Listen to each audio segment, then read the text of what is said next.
Assalamualaikum warahmatullahi wabarakatuh. Bertemu lagi dalam mata kuliah Bahasa Indonesia. Pada video kali ini saya akan membahas tentang cara menulis laporan kegiatan. Mengapa materi ini penting diajarkan kepada mahasiswa? Karena kompetensi menulis laporan kegiatan ini sangat dibutuhkan di dunia kerja maupun di dunia perkantoran, dunia profesional, di dunia organisasi. Dimanapun Anda berada, biasanya Anda akan diminta menulis laporan kegiatan. Tujuan dari pembelajaran kali ini adalah mahasiswa dapat memahami konsep dan sistematika menulis laporan. Kemudian yang kedua, mahasiswa dapat menulis laporan kegiatan. Jadi ini bukan hanya teori, mahasiswa juga diharapkan mampu menulis laporan kegiatan. Lalu apa sih laporan?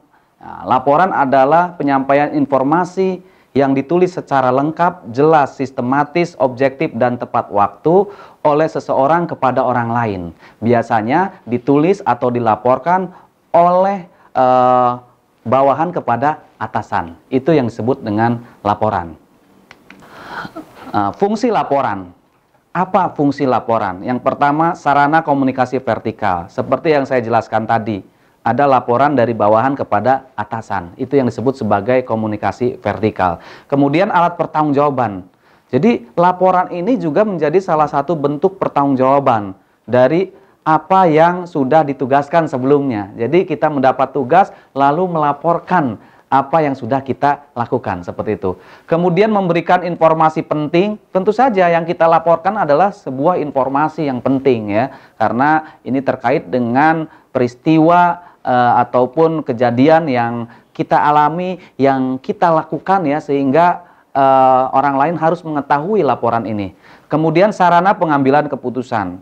Di sini juga menggunakan laporan dapat menjadi salah satu sarana pertimbangan untuk pengambilan keputusan ya. Misalnya dalam laporan tertulis ada namanya evaluasi kegiatan, lalu ada saran. Nah, di sana bisa menjadi pengambilan keputusan untuk kedepannya. Kemudian alat untuk melakukan pengawasan, ya, melalui laporan atasan juga bisa melakukan pengawasan. Apakah kegiatan sudah dilakukan dengan benar atau apa kurang-kurangnya, itu bisa terlihat juga dalam laporan. Kemudian yang terakhir sebagai dokumen, sebagai bahan studi dan pengalaman bagi orang lain. Jadi laporan biasanya kemudian dapat dibaca oleh orang lain, kemudian kita bisa mengambil pelajaran dari laporan itu, sehingga kalaupun ada kekurangan itu bisa kita perbaiki di kegiatan yang lainnya. Selanjutnya jenis-jenis laporan ya. Jadi kita mengenal ada banyak jenis laporan. Yang pertama laporan kegiatan seperti yang akan saya jelaskan. Kemudian laporan keadaan, jadi melaporkan keadaan ya. Kemudian laporan kejadian, kemudian laporan perjalanan, laporan hasil rapat, laporan hasil seminar, laporan hasil penelitian, ada banyak. Nah, mahasiswa biasanya ya, kalau yang berorganisasi itu biasanya diminta menulis laporan kegiatan. Kalau nanti di akhir perkuliahan biasanya mahasiswa wajib menulis laporan hasil penelitian atau skripsi. Nah, itu juga salah satu laporan ya. Kemudian apa dasar-dasar membuat laporan? Yang pertama harus jelas, clear apa yang dilaporkan ya. Biasanya hanya satu topik, jangan melaporkan banyak topik ya. Jadi setiap laporan itu mengandung satu topik atau satu kegiatan. Kemudian mengenai sasaran permasalahannya, artinya tepat sasaran ya.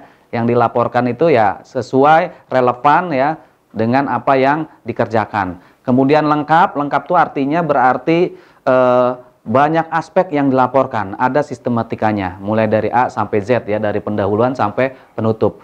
Kemudian tepat waktu dan cermat ya, sebuah laporan sebaiknya ya dilaporkan tepat waktu agar tetap aktual. Jadi kalau kegiatannya sekarang jangan dilaporkan tahun depan, nanti sudah tidak aktual lagi, sudah tidak relevan ya, dan sudah tidak menarik lagi ya untuk dibaca. Kemudian tetap atau konsisten. Lalu objektif dan faktual, artinya sesuai dengan kenyataannya, tidak ditambah-tambah ya atau dikurang-kurang.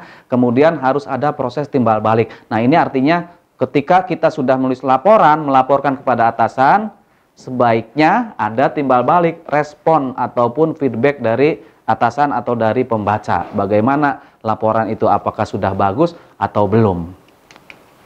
Kemudian bahasa laporan. Jadi kita menulis laporan kan menggunakan bahasa. Bahasanya seperti apa? Tentu saja dalam mata kuliah bahasa Indonesia ini ya menggunakan bahasa Indonesia. Bahasa Indonesia yang seperti apa? Yang baku, yang sesuai dengan kaidah ejaan bahasa Indonesia ya. Kemudian bahasanya juga harus jelas, teratur, menggunakan kalimat-kalimat efektif ya, tidak boros atau salah strukturnya ya. Kemudian harus koheren, artinya koheren itu saling berhubungan ya antara satu dengan yang lainnya, paragraf 1 dengan paragraf 2. Kemudian objektif itu sesuai dengan kenyataannya, lugas itu tidak bertele-tele ya. Kemudian tidak menggunakan kata ganti orang pertama seperti saya, kami ya, atau kedua seperti kamu ya, Anda. Jadi laporan itu biasanya apa? Penulis atau apa? Tim ya. Kemudian kalau anak praktek itu praktikan ya. Atau kalau peneliti ya peneliti, jadi tidak menggunakan saya karena saya sifatnya personal ya. Nah, kecuali penggunaan kami itu bisa saja dilaporkan ya, bisa saja ditulis untuk laporan yang bersifat institusional, misalkan badan atau satuan tugas, karena kami ini mewakili lembaganya seperti itu ya. Nah, kemudian bahasa yang dipakai ya tadi bahasa yang baku seperti apa? Ya bahasa yang ada subjeknya, ada predikatnya ya. Dan supaya lebih sempurna ditambah dengan objek atau keterangan. Nah ini hal-hal yang berkaitan dengan bahasa Indonesia ini perlu diperhatikan karena seringkali kita menulis tetapi setelah dibaca seperti kurang kuat maknanya atau kurang menyambung ya bahasa anak muda ya. Nah ini karena pasti salah strukturnya. Kemudian bentuk kalimat tidak boleh menampilkan orang pertama dan orang kedua tadi ya. Itu juga perlu diperhatikan tetapi lebih baik dibuat bentuk pasif. Ya, pada penyajian ucapan terima kasih pada kata pengantar saya diganti dengan penulis ya. Ini menjelaskan yang tadi ya. Kemudian istilah yang dipakai adalah istilah Indonesia yang sudah diindonesiakan. Jika terpaksa harus memakai istilah asing, maka istilah itu ditulis miring. Ini sesuai dengan penulisan ejaan bahasa Indonesia. Jadi kita tertib ejaan. Kemudian ejaan bahasa Indonesia itu seperti apa? Ejaan bahasa Indonesia ini adalah ejaan terbaru ya yang dimiliki oleh Indonesia ya, oleh kita ya. Itu sudah ada buku pedomannya, silakan Anda bisa mengakses ya di berbagai sumber ya. Oke, kemudian ada beberapa kesalahan yang terjadi. Yang pertama kata penghubung ya. Misal ya, sehingga dan sedangkan itu seringkali salah digunakan. Jadi itu tidak boleh digunakan di awal kalimat ya. Seringkali kan ada yang memulai dan atau memulainya dengan sehingga, itu tidak boleh. Itu adalah kata penghubung setelah atau antar kalimat. Kemudian kata depan ya, misalkan pada sering dipakai tidak pada tempatnya, misalkan diletakkan di depan subjek. Hal ini akan merusak susunan kalimat ya. Kemudian kata di mana ya, dan kata di mana ini sering kurang tepat pemakainya dan diperlakukan tepat seperti kata where atau of dalam bahasa Inggris. Maksudnya kita seringkali bicara seperti ini. Penulis melakukan kegiatan observasi di mana itu titik-titik ya, bla bla bla. Sering seperti itu ya. Padahal kata di mana itu kan artinya tempat ya. Jadi lebih baik tidak menggunakan kata di mana. Langsung saja dihapus kata di mananya ya. Kemudian awalan ke dan di itu dibedakan dengan kata depan ke dan di ya. Jadi awalan itu kan kalau awalan tuh ke, beda dengan ke itu kata depan. Maksudnya seperti ini. Ketuhanan. Nah, itu ke-nya awalan ya. Itu disatukan ditulis serangkai atau disatukan dengan katanya ya. Tetapi kalau ke-nya ke pasar, nah itu terpisah karena itu merupakan kata depan ya, seperti itu. Kemudian tanda baca harus digunakan dengan tepat. Nah, hal ini harus dilatih ya. Tidak mungkin kita bisa langsung mahir menulis kalau tidak melatih diri ya. Caranya ya kita pelajari pedoman bahasa Indonesianya, lalu kita praktikan, kita gunakan ya. Lalu kita masuk ke sistematika penulisan laporan. Seperti yang saya sampaikan di awal, harus lengkap ya, salah satunya sistematis. Itu dari A sampai Z, biasanya dari pendahuluan atau pembuka sampai penutup ya. Oke, jadi laporan yang lengkap itu harus dapat menjawab semua pertanyaan yang mengenai apa yang dilakukan, mengapa harus dilakukan, siapa yang melakukan, di mana kejadiannya, kapan, dan bagaimana. Biasanya kita mengenal istilah 5W1H ya, dalam bahasa Inggris ya. What, why, who, where, when, dan how ya. Ini juga berlaku dalam jurnalistik ya, dalam berita. Nah, kemudian sistematikanya itu memang harus tertib ya, harus ada sistematikanya. Namanya juga laporan itu sifatnya ilmiah ya, jadi harus sistematis.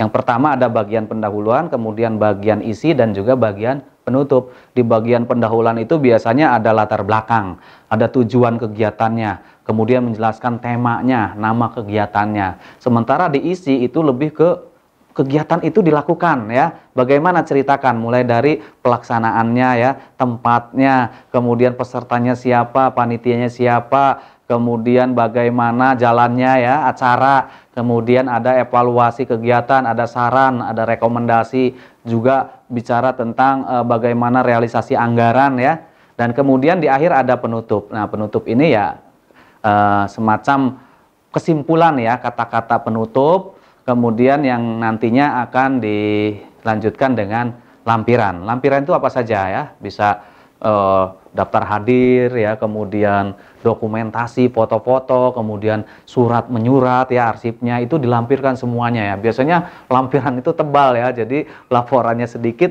tapi lampirannya bisa lebih tebal. Nah, ini menjadi satu fenomena juga di kita ya, di lembaga-lembaga di Indonesia ya. Padahal kita ya harusnya menulis laporannya juga tidak sedikit ya, tetapi padat, tetapi juga dia harus mendalam ya laporannya, seperti itu. Nah, kemudian bagaimana langkah-langkah menulis laporan? Pertama tentu saja kita buat judul dulu ya. Judulnya apa?